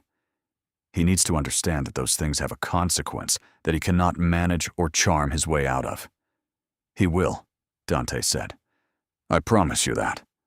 Whatever it takes, he will understand." "Okay." She met his eyes. "Then do what you need to do, and come back when it's done." Something in his expression, something that was not quite the smile, and not quite the wall, and not quite either thing she'd come to recognize, settled into something else, something new. "Always," he said. And it was a word that had weight to it. Now that carried more than its single syllable, that arrived in the room between them like something decided rather than something said. He left her in the library with the lamp and the city and the book she hadn't been reading, and she stood in the middle of the room for a long moment after she heard the door and listened to the apartment settle around her into its nighttime quiet.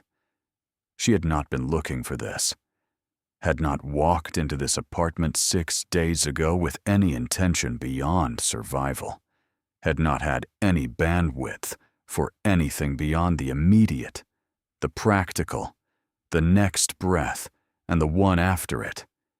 She had been a woman on a bathroom floor who dialed the wrong number, and the wrong number had answered, and she had been trying since then simply to heal. And somehow, in the process of healing, something had grown in the space where 3 years of fear had lived. Something that was not yet named, that she was not yet ready to name, but that was real as the lamp, as real as the city, as real as the man who'd come to a stranger's apartment at 2 in the morning and said, "Don't move," like it was a promise, and had been keeping it ever since. Tomorrow, Remy Torres would receive a visitor. Tomorrow, the thing that had been building would arrive at its reckoning. Tonight, Maya Chen stood in a room full of lamplight and let herself feel, for the first time in 3 years, without bracing for what came after the feeling, like she was going to be all right. Remy came on a Tuesday, not to the building. He still didn't know the building, but to Deb's house, which he'd found with the tenacity of a man who had decided that the world owed him a door and was going to keep knocking until one opened.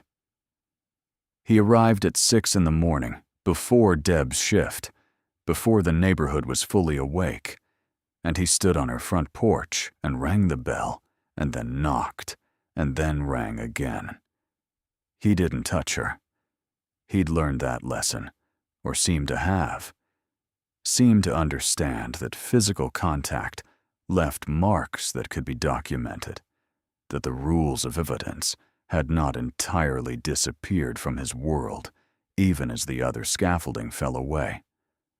So he stood on her porch in the November cold, and he talked to Deb through the locked screen door for 11 minutes, and what he said was enough. Deb called the number Enzo had given her, the one that had come with the card that said simply, "If anything happens," and Deb had accepted it without asking too many questions, because she was 53 years old and had worked in an ER long enough to know that some forms of help arrived in unusual wrappers, and the important thing was whether they worked. She called the number, and Enzo answered on the second ring, and within 4 minutes of the call, Deb's street had 2 additional vehicles on it that hadn't been there before. Remy was still on the porch when they arrived. He saw them and understood what they were, and the color went out of his face in the particular way it goes out, when a man who has built his entire identity on the belief that he is protected understands, all at once, that the protection is gone. He said something. Enzo relayed this to Dante later, and with a flatness that suggested the exact words were not worth repeating. And then he was very still. And then he was in a car. And then he was in a room that Dante had prepared for this exact conversation. Maya was not in the room. She had not asked to be. She'd understood, without Dante having to say it, that this was not the kind of ending she needed to witness, that her part in this had never been about confrontation, had always been about survival, and that survival did not require her to be present when its final terms were negotiated.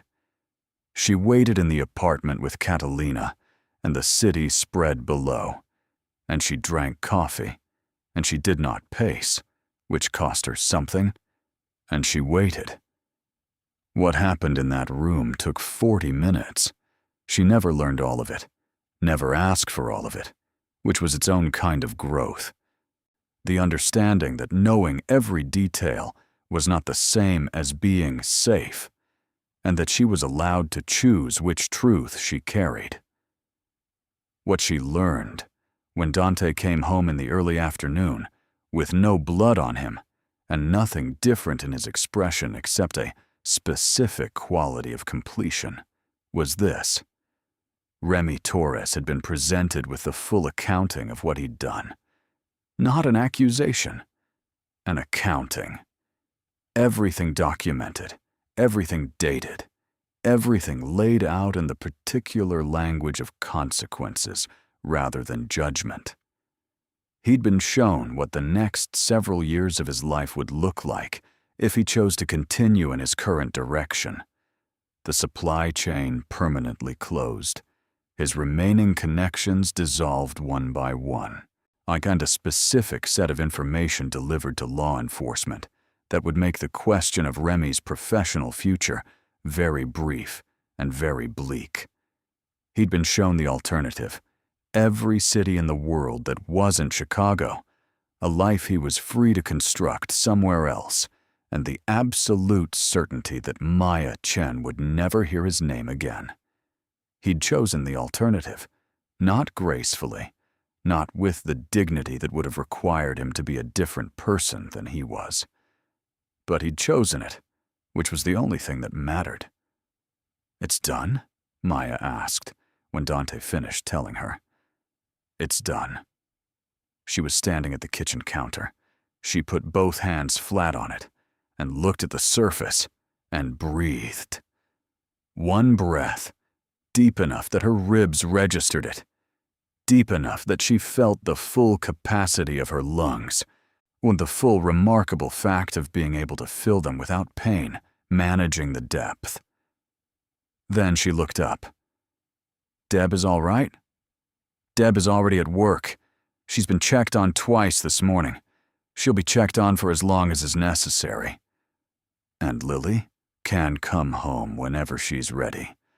The reason to keep her in Lake Geneva no longer exists." Maya nodded.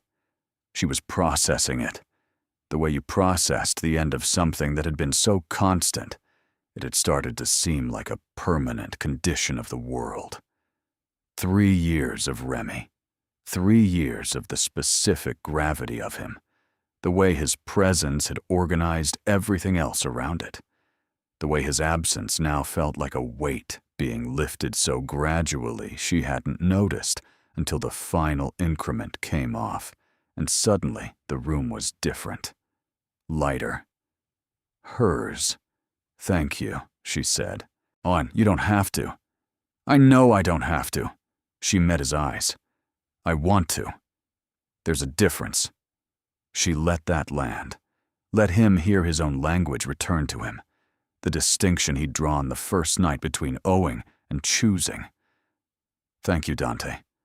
For answering. For coming. For all of it." He looked at her for a long moment. Something in his expression had the quality of a person standing at the edge of something and deciding, finally, to step. "You're welcome," he said, simply, without deflection. And it cost him something to say it plainly, and she could see that it cost him, and she was grateful for the cost, 'cause it meant the simplicity was real. Lily arrived 2 days later. Maya met her in the lobby, had gone downstairs for the first time since she'd arrived.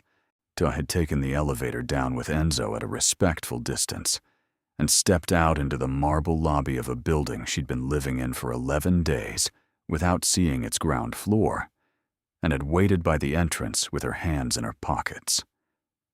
Lily came through the door and stopped, looked at her sister, at the fading bruise along her cheekbone, at the way she was standing, upright, both feet on the floor, neither braced nor hunched, not taking up less space than she needed. She looked at all of this, and her eyes went bright, and she crossed the lobby in 5 steps and put her arms around Maya with the careful precision of someone who knew about the ribs and was choosing to hold on anyway. "Hi," Maya said into her sister's hair. "Hi," Lily said, her voice undone. They stayed like that for a while. The lobby moved around them, Enzo at his discreet distance, a doorman who'd learned not to notice things, the city beyond the glass going about its Tuesday afternoon with magnificent indifference. None of it mattered. What mattered was the specific gravity of a younger sister who'd been waiting and was now here, and an older sister who had finally, at cost, let herself be found. "You look like yourself," Lily said, when they finally separated. She put both hands on Maya's face, gently, tilted it into the light, examined her with the same clinical attention Maya brought to the ER. "The bruise is almost gone. The ribs are better. And the rest of it?" Maya considered the question. "The rest of it is—" She looked for the right word and found it. "Possible. It feels possible now." Lily looked at her for a long moment. Then she looked around the lobby, at its quiet, understated authority, at Enzo by the elevator, at the particular quality of a place that existed at a remove from ordinary life. "The man who did all this," Lily said carefully, "the one you won't tell me the name of. I didn't say I wouldn't tell you the name. You've described everything except his name." Maya smiled, a real one, unguarded, the kind that had been rare for 3 years and was becoming less so. "His name is Dante," she said, "and you'll meet him at dinner, and you'll probably have complicated feelings about him, and that's okay, and I need you to be kind about the complicated feelings." Lily studied her sister's face with the directness she'd always had, the younger sister who'd never learned to be diplomatic about the things she noticed. "You care about him," she said. Yes. More than you've admitted to yourself. Also, yes." Maya picked up Lily's bag. "Come upstairs. Catalina made something." That night after dinner, which had been, by any measure, a remarkable exercise in 2 people doing their best across an unusual table, Lily, with her bright, careful eyes and her gallery of unasked questions, and Dante with his precise courtesy and his absolute stillness, and the particular electricity of a person being evaluated by someone who loved the person they were evaluating. After Lily had been given a guest room and the apartment had gone quiet, Maya found Dante on the balcony. He was standing at the railing the way he'd stood there the evening she'd called Lily, looking at the lake in the dark. The city was doing what it did at 11 at night, its middle register, to neither the full roar of rush hour nor the stripped quiet of 2 in the morning, just the persistent, low-frequency hum of a place that never fully stopped. She came to stand beside him, not at her usual distance, closer. shoulder to shoulder almost, close enough that she could feel the warmth of him in the cold air. "She likes you," Maya said. "She doesn't trust me." "Those aren't mutually exclusive. She liked you, and she doesn't trust you yet. She'll get there." Dante looked at the lake. "She's right not to trust me yet. She barely knows me." "I barely knew you when I got in your car." "That was different." "How?" A pause.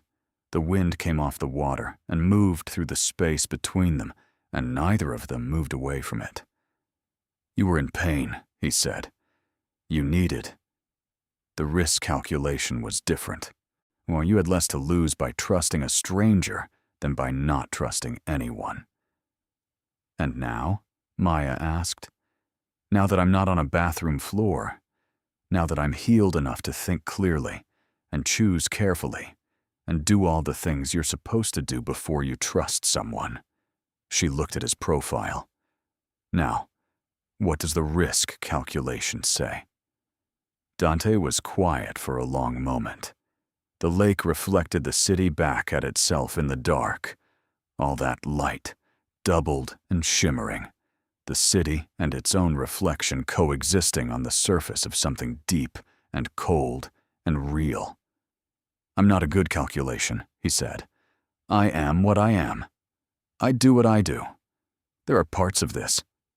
He gestured with one hand, a contained movement. "Parts of my life that are permanent. That don't simplify. That will require things of you, if you choose this, that you shouldn't have to navigate." "I work in an emergency room," Maya said. "I already navigate things most people shouldn't have to." "That's not the same." "No. But it's given me a particular relationship with the idea that safety is conditional, that the world is complicated, that the people who help you through the worst nights of your life are sometimes the people who exist outside the lines that are supposed to define who is safe and who isn't." She turned toward him fully. "You came when I called, Dante. You came to a stranger's apartment at 2 in the morning because I said I couldn't get up. And you have been." She stopped, found the words. "You have been the most careful person, the most considered. Now you've asked what I wanted and waited for the answer, and never once made me feel like I owed you the answer I gave.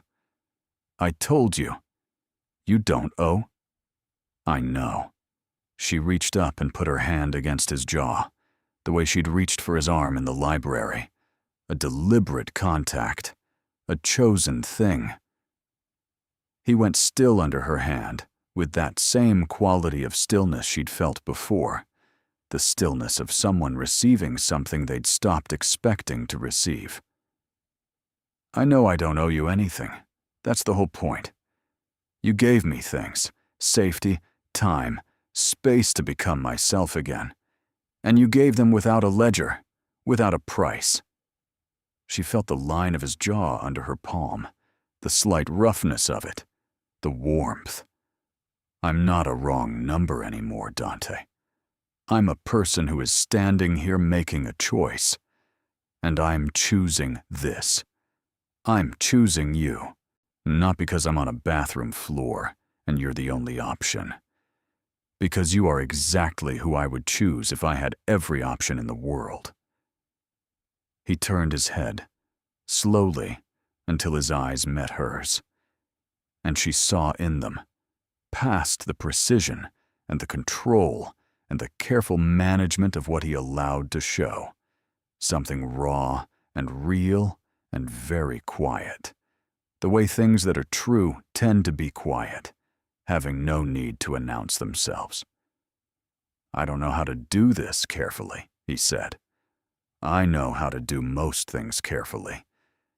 This," he looked at her hand against his face, "this is the thing I've spent 15 years keeping at exactly the distance where it couldn't become something I couldn't afford to lose." "I know," she said. "I'm not asking you to do it perfectly. I'm asking you to do it anyway." He kissed her. Not with urgency. Not the way people kissed in moments of relief or desperation, but with the complete and deliberate attention of a man who decided to do something and was doing it fully, the way he did everything. She kissed him back with the same intention, both hands on his face now. The cold air around them and the city below, and all of it irrelevant. The whole vast, ordinary world made briefly beside the point. When they finally broke apart, his forehead came down to rest against hers.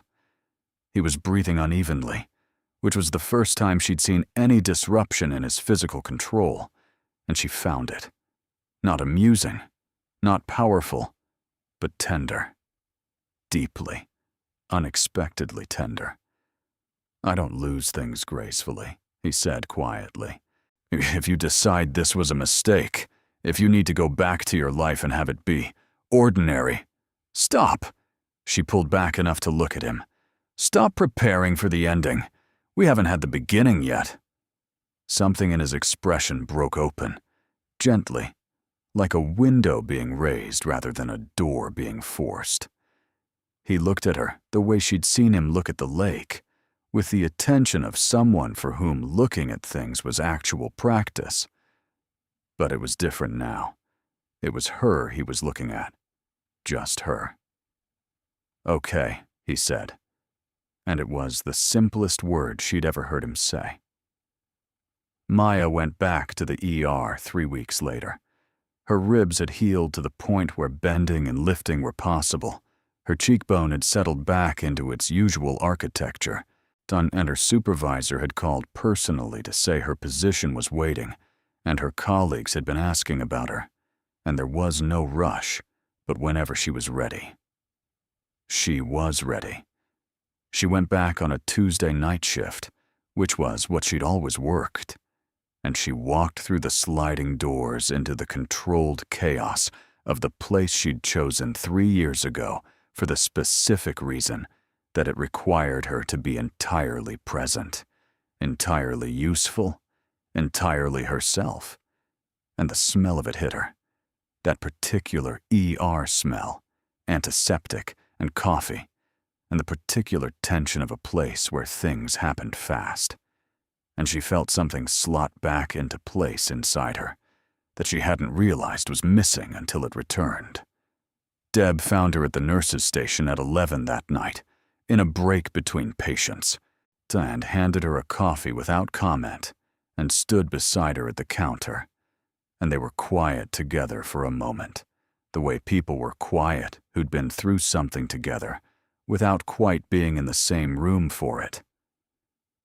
"You okay?" Deb asked. "I'm good," Maya said. "Really good." Deb looked at her for a moment with the assessing attention she'd always had. Nodded once, with the particularity of someone who'd been watching for something for a long time, and was now satisfied with what she'd seen. "Good," Deb said.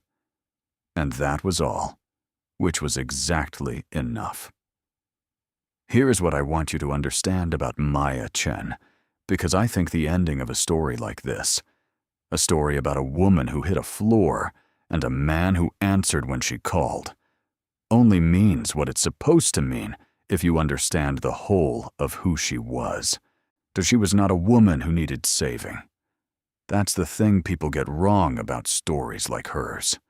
She was a woman who had survived, methodically, intelligently, at significant cost, a situation that would have broken people with less quiet courage. She went to work every night and made fast decisions that kept people alive. She protected her sister from worry, and her parents from fear, and her co-workers from the weight of a truth that was hers to carry. She endured 3 years of the specific violence of being made smaller and smaller, and she did not break. She bent. There is a difference, and it matters. What she needed was not saving. What she needed was a single moment of ground, a floor that wasn't cold tile, a voice that didn't require management, a space where the calibration could finally stop. And she needed someone to say, "Where are you?" with the certainty of a person who intended to do something about the answer. And she needed to be in a state bare enough to say it. "I can't get up." The wrong number was not an accident. Or rather, it was an accident in the technical sense. A mistyped digit in a half-asleep moment 11 days before the night she needed it.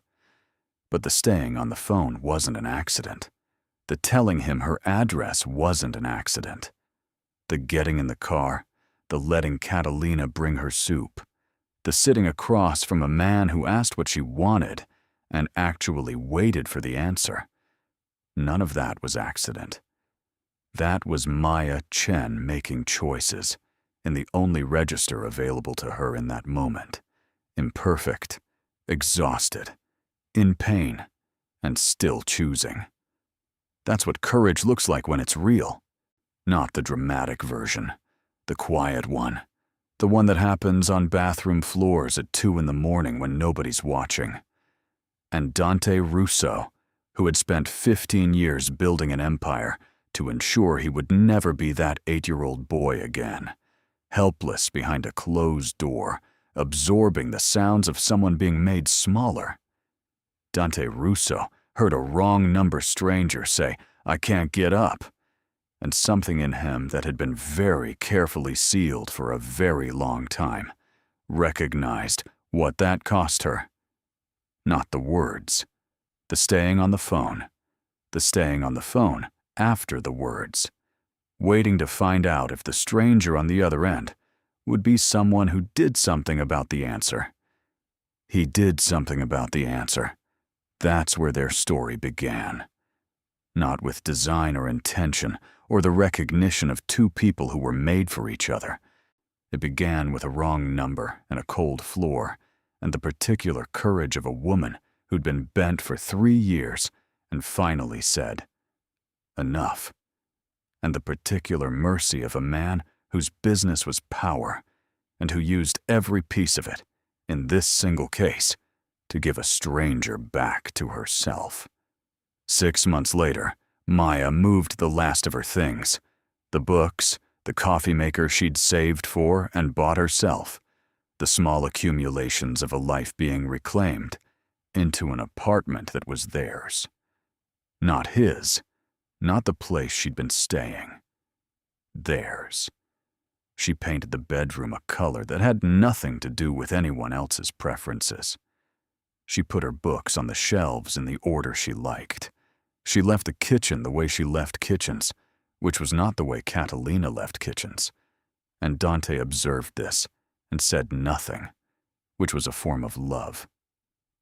She still worked the ER. She still worked nights. She still walked through the sliding doors and made fast decisions and held the hands of people who'd hit their particular floors and needed someone to be there when they did.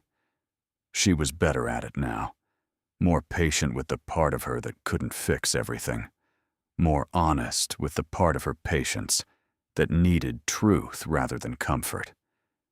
She still called Lily every Sunday. Lily still asked too many questions and noticed too many things, and had, over the 6 months since the night in Lake Geneva, arrived at a tentative, watchful, genuinely trying peace with the fact that her sister was in love with a man whose world was complicated and whose hands were not entirely clean, and who looked at Maya like she was the one thing in his life he hadn't been able to make efficient. It was not a simple life. She'd known it wouldn't be. There were nights when Dante came home carrying something she couldn't touch and couldn't fix and could only sit beside, offering the particular comfort of a person who understood that some weights had to be held rather than solved. There were mornings when the phone rang before 6, and the day rerouted into something she hadn't planned for. There were things she chose not to know, and things she knew and chose not to dwell on, and the line between those two things required tending. But there was no cold tile. There was no calibration. There was no lying awake in the small hours performing the arithmetic of what things cost, and whether she'd spent too much of herself being present in a room. There was just her life, complicated, specific, genuinely hers, and the man who'd answered at 2 in the morning and had been answering ever since, in all the ways that mattered. I think about the wrong number sometimes, about the single mistyped digit that sent a call to the one person in the city who would have come, about the way the world turns on those small, accidental pivots, the dropped phone, the cracked screen, the digit that was a 7 instead of a 9, about how close it was, how it almost didn't happen at all. And then I think about Maya staying on the phone. I think about that more than the accident of the number, because accidents happen to everyone. The staying, the making of a voice in the dark and keeping it open, even when it hurt, even when she didn't know what would answer. That was hers. That was something she did. That was courage wearing its realest face. She called the wrong number at 2 in the morning and said, "I can't get up." And the right man answered. And everything that followed, the warmth and the difficulty and the love that grew in the space where fear had lived, everything that followed was the consequence of that one small, enormous act of not hanging up. Don't hang up. That's what this story's about. Whatever floor you're on, whatever cold tile. Don't hang up. Thank you so much for staying until the end. If this story stayed with you, the videos on your screen right now were made for you. I think you'll love them. Subscribe if you haven't already, and I'll see you in the next one.